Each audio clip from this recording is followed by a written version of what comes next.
دکتۆر ئێستا جگە لە بڕینی مایدا شێوازەکی دیکە هەیە دەڵێن دانانی باڵۆنە و هەروەها شێوازەکی دیکەشەیە ئێستا پێشکەوتوترە ئەستورکردنی مائیدەیە ناوەی مائیدا لە بۆ تۆکسوفیلەر و ئەو بابەتانەیە بە مقارنە لەگەڵ بڕینەکە یاخود حاڵەتەکانی دیکە کامیان باشترە بەخۆی ئەم پێش ئەوی مائیدەی خۆم ببڕم باڵۆنمدانە باش باڵۆن هەموو جارە دەرم لەو چێ باشە لە بۆ گەنجێکی باشە پێش ئەوەی ژنێ بینی یان کچێک پێش ئەوی مێردی بکە وەقتیە زۆر سریع یعنی شتێکی خطوڕەی کەمترە ئەتو چەند ئیشەکە طبیعی ئەگەر بینە سەر تەئریخی ئەو ئیشانە یەکەم جار کو دەستی پێ کرد پێش بینە عملیات ئەم دەمەوێ پێش عملیات بە یەکسەر لەسەر چەقوی ئیشێ نەکەی یەکەم جار نەمەتی حیات بگۆڕیتن ئەو کەسەیە خواردن 5 شتا کەم کاتۆ لە ژیانی گەنم ئارد شەکر برنج میوە پەتاتە ئەو 5 شتە لێ دوورکەویتەوە پەتاتەش تاقەی زۆری تێدایە ئەو 5 شتە لێ دوورکەویتەوە مقابلی 3 شتی بخواتن ئاوی زۆر بخواتن دووەمینیان گۆشتی بخوا بە ئەنواعیە گۆشتی ماسیە گۆشتی مریشتیە کەرەبابە قازە گۆشتی حیوانی گۆشتی بخواتن سێمینیان سەوزەی بخوا سەوزە بە ئەنواعی ئاگوتە میوەی نەخۆ بە سەوزەی بخۆ سەوزە یعنی ئەوانەی کە بەدەکرێتە تێرش وەکو کودی و بامیە و بانجان و ئەوانە گۆشتەکەی لێ دەرچی خۆشەوەی عادەتەن خۆی ئەوانە تاقەی زۆر تێدا خۆی قەڵەوی لە یعنی چێگەر پێناسی قەڵەوی بکەی یعنی تاقەی زۆر دەخوا کمی سەرف دەکەڵ یعنی خەز وەکو بنزینە سیارە بنزین تێکەکە پڕ بوو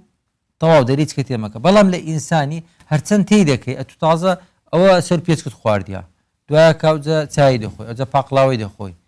قچی پێ دەچیتن ئەوجارە نانم ئەوجە سەرەزاتی دەخۆی هیچ هەر نییە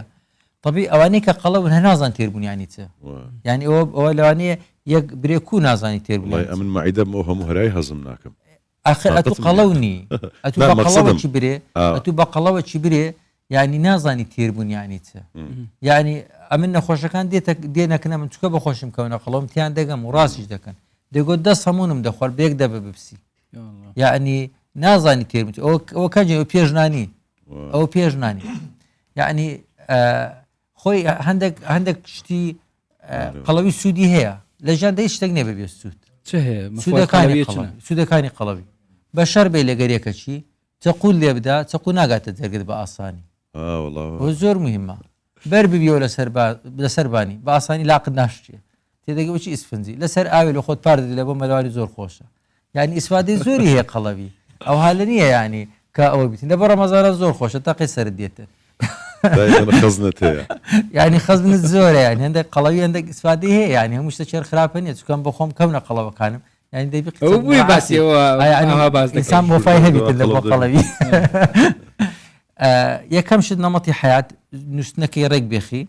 و خواردنانی کە تاقەی تێدایە کە ئەو تاقە لە ئەمە 6 نەوەشتی دەخۆی ئەوانەی کە دەخۆین کاربۆهیدراتە چەوریە پرۆتینە ڤیتامیناتە فایبەراتە و لەگەر ئاوی ئەوانەی کە خێەکان و معدەنەکان ئەوانەی کە تاقی تێدا سێش تاقی تێدایە کاربۆهیدرات بە دەرەجەیەک دوایە کە چەوریەکانە لەگەر پرۆتینی ئەوانەی کە قەڵەوت دەکات کاربۆهیدرات زیاتر قەڵەوت دەکاتن تاقی زۆر لێیەکە کە ئەو 5 شتێک گوتمان گەنم شەکر برنج میوە پەتاتە